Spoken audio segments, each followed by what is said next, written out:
Hey there everyone, welcome back to Utility Sports. Really excited to be giving my deep dive analysis here on the NBA Finals matchup between the Boston Celtics and my favorite team, the Dallas Mavericks. Now, in this video, I'm going to do my best to avoid bias and really break down this series in a way that highlights the strengths and weaknesses of these two opponents and how they're going to end up probably looking to attack each other. Most specifically, we'll talk a ton about the pick and roll and how that is going to play a massive impact in this series and how both teams are going to look to defend in the pick and roll, some of the advantages Boston may have versus Dallas from a personnel standpoint, and vice versa, because this is a very dramatic series, one that has a lot of build-up, one where these two teams are probably not going to get along by the end of it. There's already that really great drama, that great rivalry between Kyrie Irving and Boston Celtics fans. Celtics fans hate him, Kyrie Irving hates Celtics fans, and Mavericks fans do not enjoy Kristaps Porzingis very much on the other end.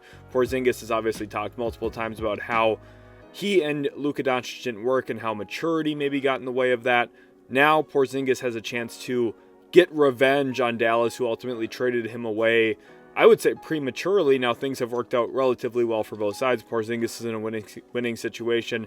The Mavericks have found a way to win around Luka Doncic.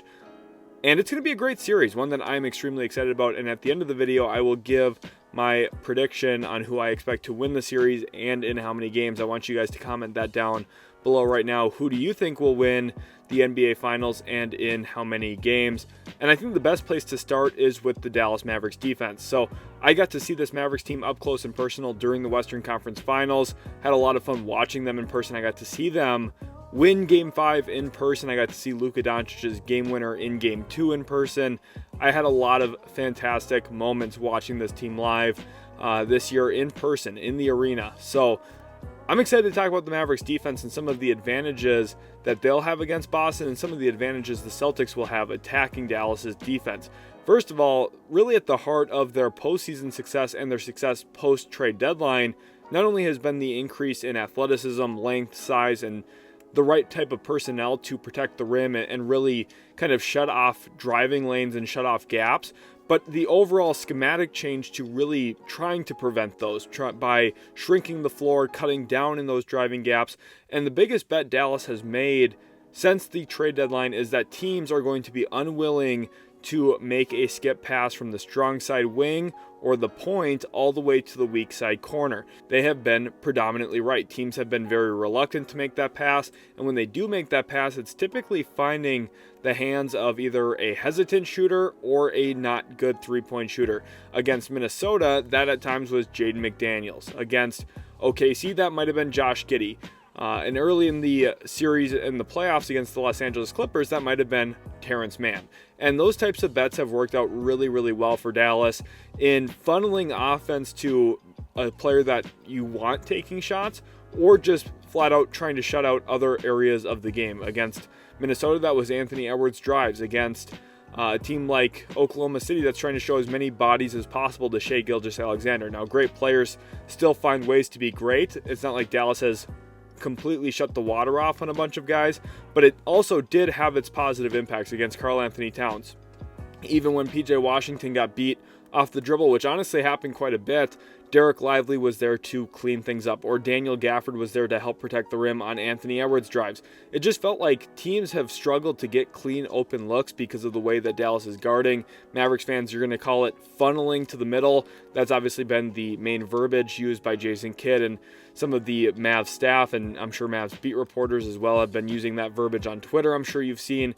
I think the biggest thing about Dallas, and one of the most important things to monitor about their defense, there's a real difference between funneling to the middle and flat out getting beaten off the dribble. If you get beat off the dribble, that means you're no longer connected to the ball handler's hip, and basically the offense is playing 5-on-4 at that point because you are now behind the guy you're intended to be guarding.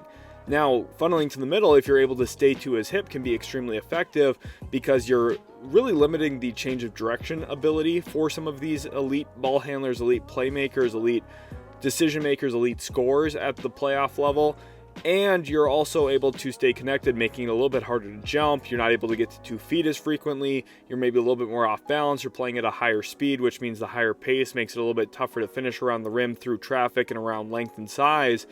And the Mavericks, when they are effectively funneling, compared to just getting beat off the dribble, they're really good. Now, I think a great game to point to where they were just getting beat off the dribble was the game that James Harden closed them out in the first round, where he hit a bunch of floater after floater after floater, and it felt like Maxi Kleber was left to die, kind of sitting under the rim, not really obviously as lengthy as someone like Derek Lively or Daniel Gafford to protect the rim, but still, even if those two guys were in that spot, it's still a tough challenge because he's not getting funneled, he's just beating guys off the dribble. So I think that's an important distinction to make coming into this series, that even though the Mavericks are going to try and funnel Boston into the middle, into traffic, it's important that the initial point of attack defender does a good job staying attached to the body of the ball handler and not just flat out getting blown by. I think there is, again, a big difference between those two things. And I think another big issue here for Dallas, assuming that they even, play their defense right and that their closeouts are good and that they're able to stay in front of their primary guy, I think one of the big concerns I have compared to their current run through the Western Conference, they're facing a very high volume three-point shooting team now in Boston. In fact, Boston shot more threes than any other team in the NBA this season. And it's not that they just take threes, it's the fact that they hunt for three-pointers. If you look at the way that Oklahoma City plays, and especially the way Minnesota plays, those two teams shot good percentages from three, but part of the reason was that they're very selective. They don't get up a ton of three-pointers. Both of those teams ranked in the bottom half of the league in total three-point attempts. So when you compare that to Boston, who not only shoots a good percentage, but they are actively looking for those shots. They want to shoot as many threes as possible. You're now facing a team that's trying to shrink the floor, funnel to the middle, and really take away driving lanes.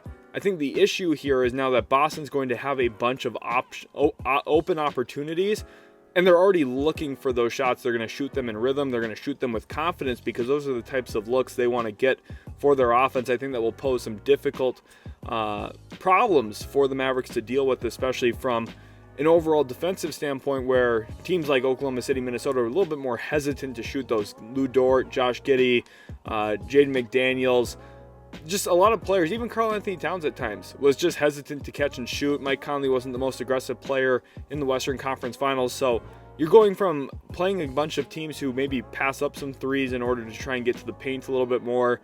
When you're facing Boston, it's all about the three ball. That's where their offense really starts and ends, is can they generate and get open three-point looks. So if you're Dallas and you're already giving those three-point looks up, that is going to be a little bit problematic. And I think it's a dangerous game to play. And really the big problem is, because if you're trying to shrink the floor, people are going to talk about the amount of threes you give up. That's obviously what I've just highlighted. The other huge issue is you're also prone to giving up drives if you close out too hard. And against Boston, the main scouting report probably for Dallas coming into this series is run them off the three-point line. We don't want to give up wide open three-point looks. This is where Boston's overall talent level becomes extremely important, because of instead in Minnesota, when it's Jaden McDaniels or Nickeil Alexander-Walker trying to beat you off the dribble, instead of it being those role players, it's Drew Holiday, who's been a multi-time All-Star. It's Derek White, who you could have argued had an All-Star caliber season this past year. It's players who are really talented at attacking closeouts, attacking with a live handle, mostly point guards. It could be premier All-Star level wings in Jaylen Brown or an All-NBA first teamer in Jason Tatum. And even at the center spot, you have guys who are capable of making reads with a live handle. Al Horford has done it a little bit throughout his career. It's not the most reliable thing, but he's capable to do it. And then Kristaps Porzingis, one of the biggest growths in his game over the last 3 or 4 years has been his decision-making, passing capabilities, most specifically his playmaking for others, whether that's out of the post or somewhat of a live dribble now. It's gotten better and better each year. I wouldn't say it's great offense, but it has become respectable. So the Mavericks, not only are they going to try and shrink the floor, fill the gaps on driving lanes, they're also going to be probably prone to getting beat off the dribble. That's where staying connected to your man is very important, like we talked about already. I do think the Celtics just have an overall philosophy X's and O's advantage coming into this series, because of the way the Mavericks have found success guarding this playoffs, the way that Boston looks to play, wants to play. They're going to shoot a bunch of threes, and I think really the biggest X factor in this series is going to be the shooting of Boston's big men, most specifically Kristaps Porzingis coming back from that soleus strain, and Al Horford.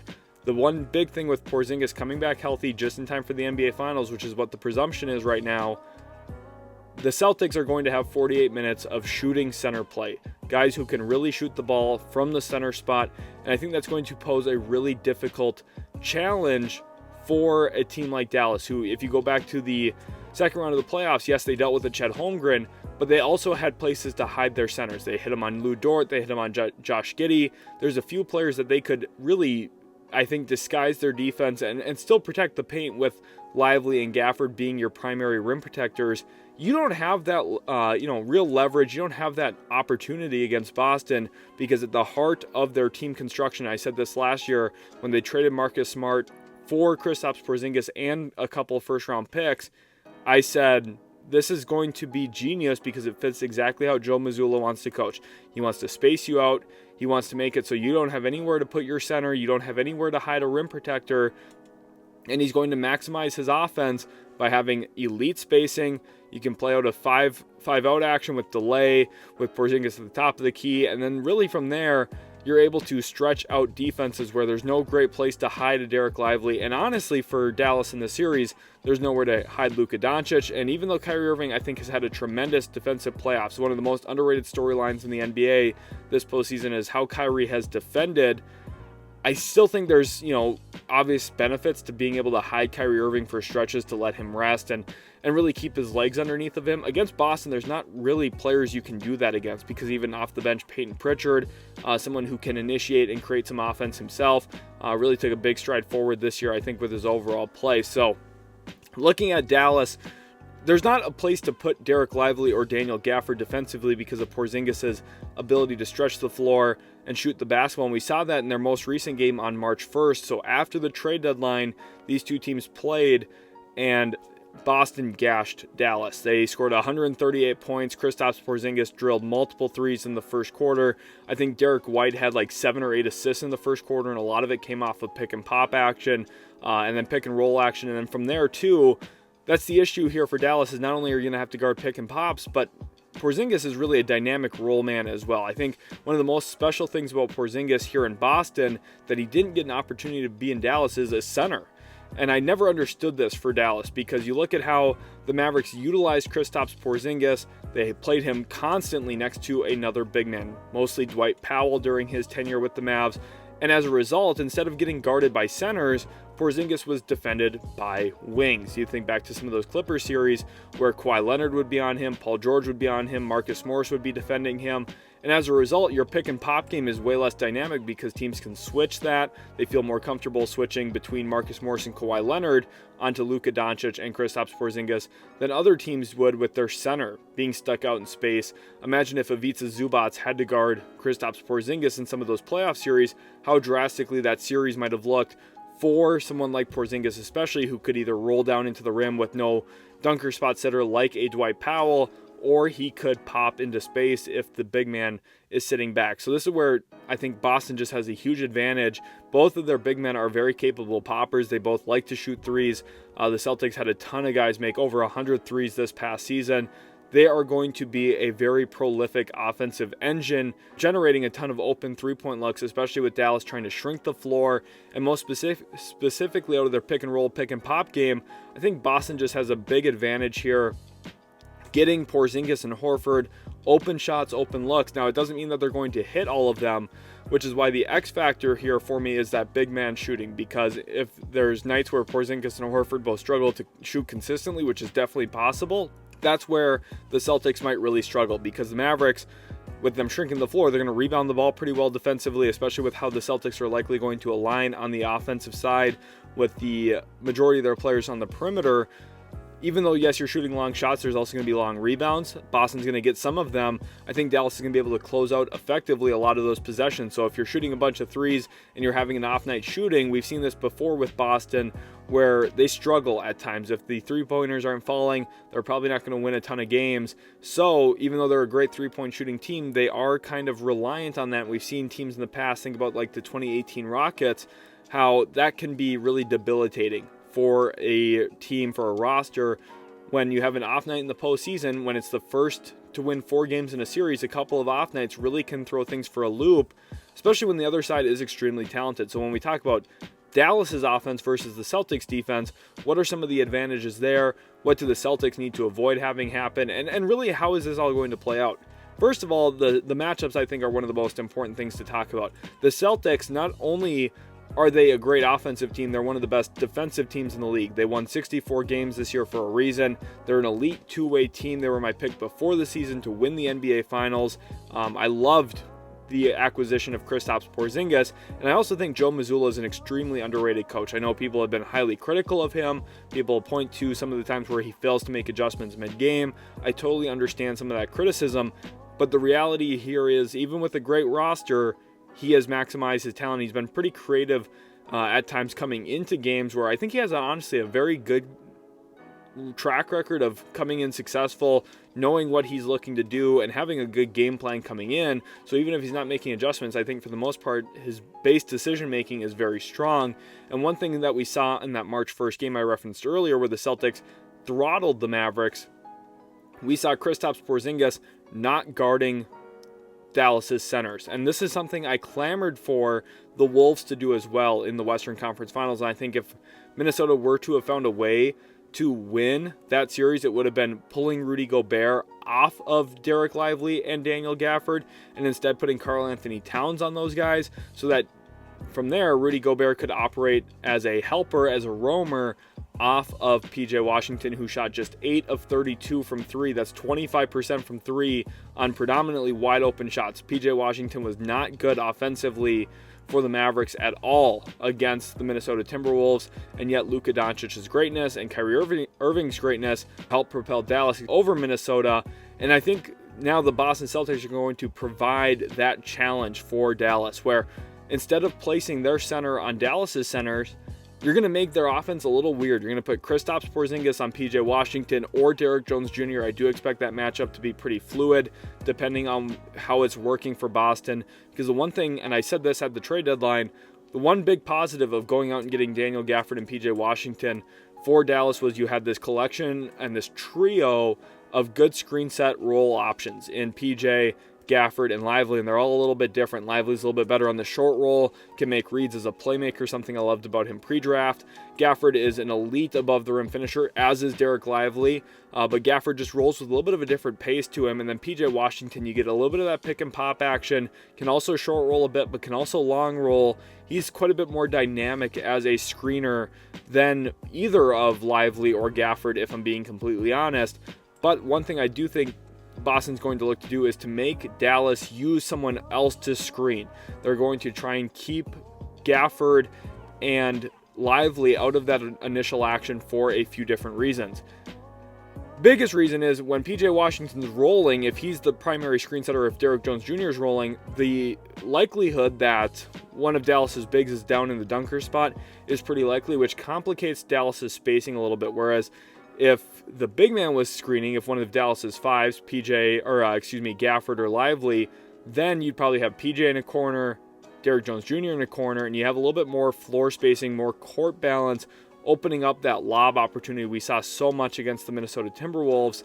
I think the Celtics are going to look to really take that out of the equation by putting smalls on Dallas's bigs. So that could be Jason Tatum, it could be Jaylen Brown, it could be Drew Holiday even, who has guarded up and down the lineup a ton this year. It even could be Derek White for stretches. That's what's so beautiful about Boston's two-way play. They have all of these versatile defenders who can guard up and down the lineup quite a bit. They have a bunch of different bodies to throw at Luka Doncic, but with that means they also have a ton of switchability, and if they put their smalls on Dallas's bigs, what that means is the Derek Lively screen and roll becomes way less effective because of, instead of being forced to blitz like Minnesota was at times, or forced to play in drop coverage like the Wolves did most predominantly, instead the Celtics are going to be able to freely switch these screens, because the one thing about Lively and Gafford, one of the biggest concerns about them is you don't have a post-up offense with either of them. Neither of them are back to the basket bigs. They both have pretty decent touch. Obviously, Lively was tremendous in finishing his opportunities, but most of them come as above the rim lob threats or play finishers off of the pick and roll. So with that, Boston will willingly allow Dallas's centers to post up any of their players. They're going to live with that, and I think that's a smart decision, just with the way that they align. And then the hope is if they do use some of those other guys like PJ Washington to screen or Derrick Jones Jr. to screen, Porzingis could either blitz or probably play and drop, which is what we're going to see. What you have behind it then is hopefully a backline of defense that's ready to help out on Luka drives. and really able to stay in the way in some regard. Now, this is where Dallas does have a huge advantage, and I think coming into this series, this is the most obvious analysis you can hear. The Mavericks have the best player. Not even close. Luka Doncic is tremendous. And I told Wolves fans before the series too, in the Western Conference Finals, that Luka Doncic was significantly better than Anthony Edwards. I didn't think it was even close, and I got a lot of pushback from that. A lot of people locally, a lot of people told me, whoa, are you crazy? Have you watched Anthony Edwards? Yeah, I've watched a lot of Anthony Edwards, and I've watched a lot of Jason Tatum. They're both great individual players. Luka Doncic has a real argument to be the best player in the world right now. He has been absolutely tremendous. He won the Magic Johnson Western Conference Finals MVP award. It was a no-brainer, unanimous 9-0 decision. And coming into the series against Boston, he is easily the best player in the world and best player in the series without a shadow of a doubt. Now, for Boston, though, what do they have on the other hand? They've got 5 top 45, top 50 players in the entire world as well. Tatum, Brown, who was the Larry Bird Eastern Conference Finals MVP. Porzingis is one of my favorite players to watch. I think just an overall very talented player.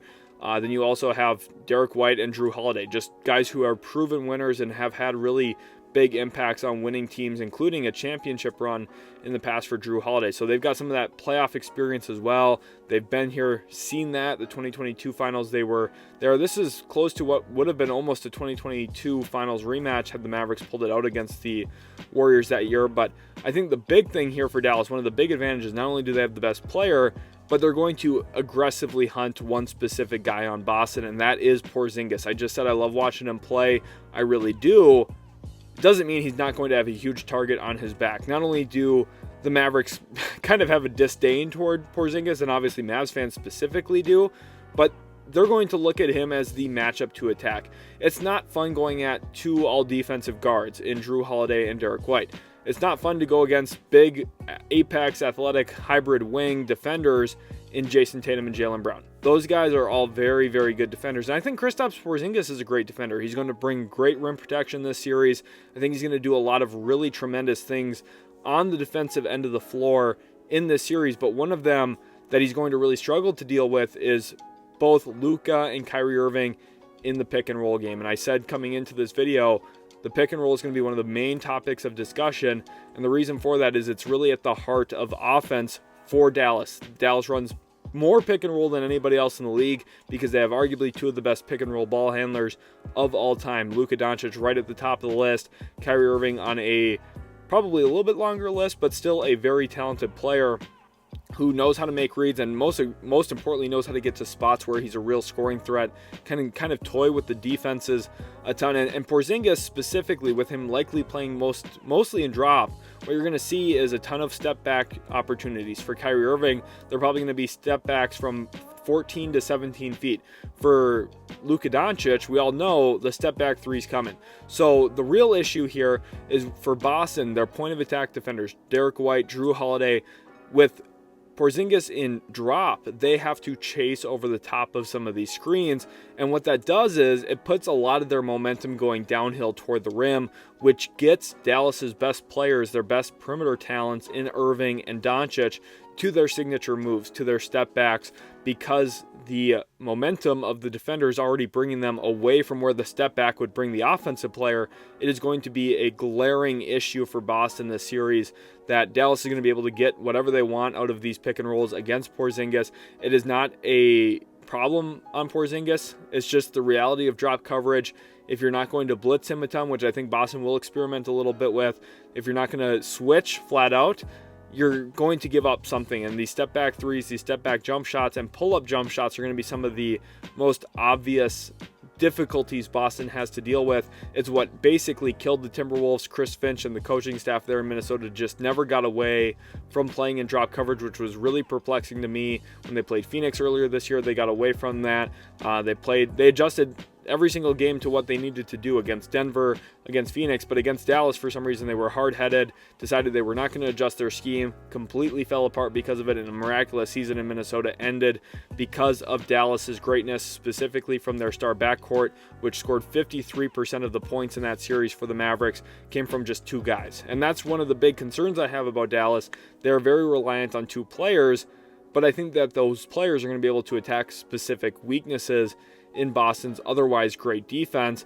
Now, the one thing I do want to see, how much does Boston pre-switch? So if the Mavericks are trying to walk up Derrick Jones Jr. or PJ Washington to set a screen for Luka or Kyrie, how much does Boston preemptively try and keep Porzingis away from that? Do they pre-switch so that maybe Tatum switches onto the guy that Porzingis is covering, and then Porzingis rotates to a new defender or to a new offensive player and start defending somebody else? That'll be the big question for me. How does Boston look to avoid putting Porzingis into the Luka matchup? Because that is something you definitely don't want to switch. I talked about it earlier as like maybe they'll switch at times. You don't want to do that. Game 2, the end of the game against Rudy Gobert, 4-time Defensive Player of the Year, in my opinion, the best defensive player in the world. Not named Jonathan Isaac, who's more versatile but doesn't play nearly as much. For me, like, Rudy Gobert is one of the most premier defenders the league's ever seen. He is tied for the most Defensive Players of the Year. Luka Doncic chewed him up and spit him out because it was way too easy. You don't want a 7'1", 7'2" center out in space. You definitely don't want 7'3" Kristaps Porzingis trying to guard the best perimeter offensive player in the NBA. It's just not going to end very well for Boston, a team that I think is very, very well poised to try and beat Dallas here.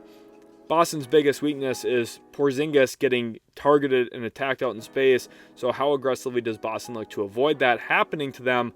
Because I just think Porzingis in drop coverage is going to help Luka and Kyrie get to the spots they want to get to and score. And it's also going to open up some of those lob opportunities, because especially Luka is so good at getting 2 feet to the paint, kind of holding on to the basketball, controlling it, not turning it over, allowing his big man to roll deep, and then ultimately throwing those lobs up in the air for what is devastating at the end of possessions, where you feel like you played 18, 19 seconds of really good, strong defense, but then 2 seconds of, misplacement. That's where Doncic really takes advantage of you, because he just waits for you to make a mistake, finds you out of position for just a second, and then it's either a lob dunk, a step back three, a kick to the wide open corner shooter.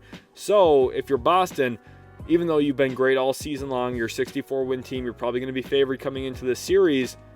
The reality here is you need to be locked in for not only 24 seconds of possession, but for 48 minutes a game, because the Dallas Mavericks have a real intensity to them with the way that they play offense, with the way Doncic specifically runs the show. You can trust that for a Jason Kidd team that's very well coached defensively, you trust that there's an offensive engine running the show, being the grand puppeteer, making sure that every string that needs to get pulled does get pulled at the right time.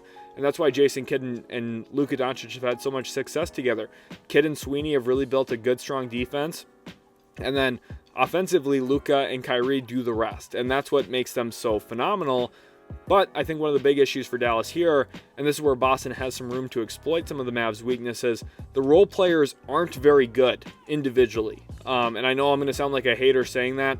It's just kind of the reality. If you look at Derek Lively, I think probably the third best player on the Mavericks at this point in time. He's been super reliable as a short roller, making reads as a live passer. Obviously, he was super efficient so far this playoffs. He's just been fantastic for how young he is and the position he plays. It's unbelievably rare to find a center as ready as Derek Lively has been, which is so awesome. The reality, though, is around Kyrie, Luka, and Lively, the other role players are inconsistent, probably unreliable, and don't have elite offensive skill sets in any specific one area. Daniel Gafford, a good above-the-rim finisher. I like him a lot. I like his athleticism. He gets on the offensive glass, makes some important plays. I'm not saying that the Mavs role players aren't important or that they don't make winning plays at key times. The hard thing is, how often do you want to rely on them? Against Minnesota, they kind of let you down a lot. But Luka and Kyrie were so great that it didn't ultimately matter. I think the Celtics are going to dare PJ Washington, Derrick Jones Jr. to beat them. Now, the question is, how do you allow them to try to beat you? One thing that I constantly saw as an issue for Minnesota was running PJ Washington off the three-point line on the wings. I think out of the corner, you don't want to give up wide open threes. There's a lot of data behind this. Corner threes are just such an efficient shot because it's worth 3 points, but it's shorter than a traditional above the break three.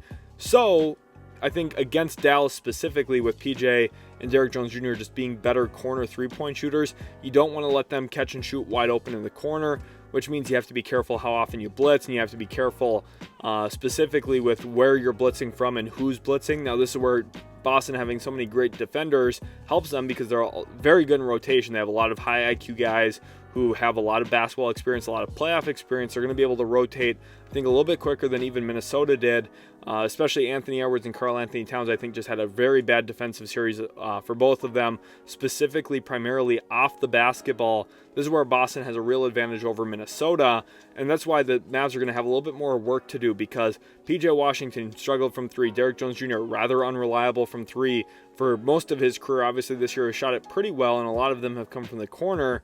Above the break, if you're not forcing him to his left hand, if you're making him go right, he's just not going to give you a lot. And around that, Tim Hardaway Jr. fell out of the rotation this postseason. Jaden Hardy's been playing more minutes. Jaden Hardy, I think, played pretty well in the Western Conference Finals, honestly. That's going to be something to build off of, but Boston, for me, should be considered the favorite. One thing I really like about Boston is just their overall collection of talent. They've got 5 real high-quality players, whereas, in my opinion, the Dallas Mavericks have about 2.5 guys. Derek Lively, I think, is so close to being that real third-best player on the team that you look at and say, this is phenomenal. He's like the perfect third guy. He's going to get there, don't get me wrong. The only issue is he's a rookie. I gave the pick an A grade. I love that selection for them. I highlighted how perfect of a fit he would be next to Doncic and Irving. He was just a no-brainer decision, honestly, at pick 12. It's incredible that he fell all the way to pick 12, I think, just with the impact he's had. And I think a lot of it was foreseeable, just because he was super tall, athletic, lengthy, long, and could jump out of the gym. It just made sense as a partner with Luka Doncic in the pick and roll. It's just hard to rely on a rookie, especially, I think, in this series where he's not going to be as easily able to protect the rim, whereas against Minnesota, they just put him on Gobert and said we don't really care or worry about Gobert on the perimeter too much. I think against Boston, it's going to test Lively a little bit more defensively, of being true to his matchup with Porzingis, not being as able to go and help. Now, at times, they'll still allow him to and just bet that Porzingis and Horford might miss, or they'll try and run him off with rotations. But that's dangerous. So the last thing you want to be in consistently is rotation, because that means advantage is just getting generated. You don't want to give up advantage. That's something where I think Dallas is just going to freely give Boston advantage way more frequently. Part of the reason why I'm a little bit more gun-shy on the Mavs. But there is one more big positive here, and we've touched on it with the pick and roll and Luka Doncic being the best player in the series. When it comes to crunch time, you have 2 proven crunch time killers in Kyrie Irving, who's hit a game winner in the NBA Finals to clinch an NBA Finals, and Luka Doncic, who's one of the biggest assassins in the NBA. The Celtics, on the other hand, one big concern is their late game offense and how they move the basketball, their process in getting good shots. For the most part, I think Joe Mazzulla does a pretty good job setting their spacing, setting the ideology of what is going to likely be open. I just don't think Boston has done a great job executing that. And I think the biggest issue really falls on the broad shoulders of Jason Tatum, who is a tremendous player, one of the best two-way wings in the NBA, no doubt about it. He's a top 7 guy in the league, there's no question. But the one concern is, at the end of the game, is he going to settle for a step back, jump shot, or is he going to get to the rim? And you might say, well, on the other hand, the Mavs like those step-back jump shots with Luka Doncic. Yeah, he's one of the most premier step-back jump shooters ever. Probably the best one. I think has now superseded James Harden. From a sheer volume standpoint, he definitely has. So, there's a big difference between a sidestep Jason Tatum 3 and a step-back Luka Doncic 3, because Luka's just the better step-back jump shooter. For the matchups here with Tatum, I think it's all about rim, especially in crunch time. Can him and Jaylen Brown get to the rim super consistently? I think also the Celtics, they've had just an easier path to the finals. That is not to discredit them at all.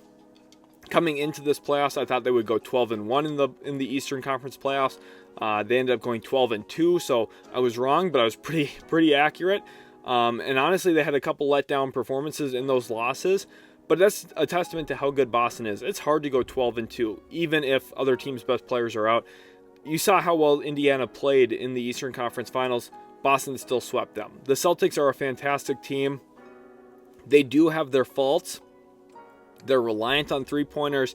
They're going to, at times, probably get very stagnant offensively. That's one of the issues with being super reliant on threes. Sometimes you don't have the right cuts in there. Sometimes you're not really rim focused as much as you should be, whereas Dallas is a little bit more consistently concerned about points in the paint, and Luka just plays the game in a way that he's going to generate the right kind of offense for you when you need it.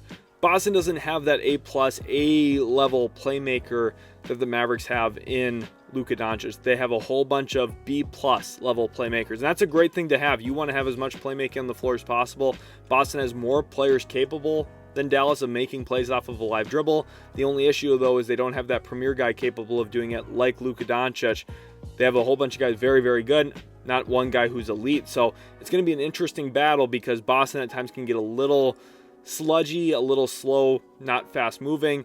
Whereas when Dallas is like that, usually there's still good purpose behind it, especially with where they're getting on the floor in terms of where their feet are getting, where the basketball is getting, generating driving kicks, or whether that's going to be purely rim volume, rim pressure. That's where I think Dallas just has a pretty significant advantage in this as well, is when you're closing a game, would you rather have Luka Doncic or Jason Tatum? And the process that those two guys generate, where Tatum, it just feels like he kind of chews a shot clock up and then all of a sudden takes a sidestep, settles for it, where he has a smaller defender on him, whereas Luka Doncic, you just trust what you're going to get out of that process. I don't want to beat a dead horse on it, but I think that is one of the important things to talk about. And I really think one thing here for Dallas too, depending on how the matchups end up shaking, the Mavs are just super predatory. The entire game, they're going to hunt guys. So, again, I talked about Porzingis. That at times is going to be Al Horford. Maybe it's going to be Peyton Pritchard for stretches. They're going to be very aggressive in finding matchups that they like for Luka and for Kyrie Irving. And Boston at times does that too. Boston is very aggressive in finding matchups that they like. I just, again, think with the overall landscape of this series, the Celtics' main advantage is in their overall half-court offense. In moving the basketball, driving kick, Dallas is going to try and shrink the gaps, force Jaylen Brown and Jason Tatum into tough shots at the rim, turnovers, misses. Those are going to be some of the huge advantages for Dallas in this series, is trying to force those guys into that. But it's also going to be a huge advantage for Boston as long as they don't fall into those traps of settling for bad isolation possessions and really just promoting ball movement and kickouts to open three-point shooters, because that's the name of the game for Boston. And then for Dallas, I just think offensively, they're going to have that huge advantage in the pick and roll, whereas their main primary half-court offense, just with ball movement, isn't going to be as potent, as successful against Boston, who's very switchy and defensive-oriented across the board with five guys who can really guard. I think the main advantage is trying to hunt someone specific and really being predatory in their approach, and that's where Dallas's advantage, I think, will come out in theory. So let's talk about who I actually predict to win. My official pick right now as a Dallas Mavericks fan is the Boston Celtics in 6 games. Coming into this year, I just felt like they were destined. Everyone last offseason was saying, trade Jaylen Brown, break up the Jays, and I was one of the few people who stayed level-headed during that process after a very disappointing Eastern Conference Finals loss to the Miami Heat. I said, look, this duo has been special. They have made it to so many conference finals. They've made it to a finals in 2022. They've gotten to the mountaintop. They just haven't gotten to the very pinnacle of it yet, and I think that they're destined for it. They were my pick last June. As soon as they landed Kristaps Porzingis, I said, I think this team is going to win the NBA Finals. I think they're the best team on paper. As long as they stay healthy, they should be hoisting the Larry O'Brien trophy. Now, if you're rooting for the Mavs like I am, that's okay. The Mavs have been not favored. They've been the underdog in a lot of their past series, and like I've said, when you have Luka Doncic, you have a very good chance. I don't think the Mavericks have fully optimized Luka. I still think that if they were to ever put real gravitational shooting around him, you would just find an unguardable offensive product where you would just walk into winning 65, 70 games because teams wouldn't be able to guard your pick and roll, with teams daring PJ Washington to shoot, teams daring Derrick Jones Jr. to shoot. If you had a little bit more shooting, a little bit more reliable spot up catch and shoot play, you would just be unguardable. So I still think the Mavericks have a chance in this series, and it's going to really come down to some of those role players shooting well. PJ Washington needs to play better than he did against Minnesota, quite frankly. They can't have another terrible shooting series from him. They can't afford it against Boston, in my opinion. If you told me PJ Washington and Derrick Jones Jr. both shoot 40% from 3 this series, I would say Mavericks in 7. But under the assumption that they both don't shoot that well, I will pick Boston in 6 because of their overall collection of talent. I just think that their process is a little bit more reliable at certain points in time when it comes to their half-court looks and just playing without the pick and roll I think Boston's going to be more potent. They're going to get a higher number of threes up. But unsurprisingly to me, the two teams that shot the most threes in the NBA this season are in the finals against each other. I don't think that should be shocking for anyone. Teams that shoot more threes are just better typically on offense. And I think the Celtics and Mavericks here, with very different defensive concepts and schemes and ideas on how they want to guard, different philosophies, they're going to be a very fun finals matchup for us to watch. I hope you guys did enjoy this video. Let me know down in the comment section below again who you think is going to win and in how many games. If you're brave, let me know. And we'll catch you in the very next Utility Sports video.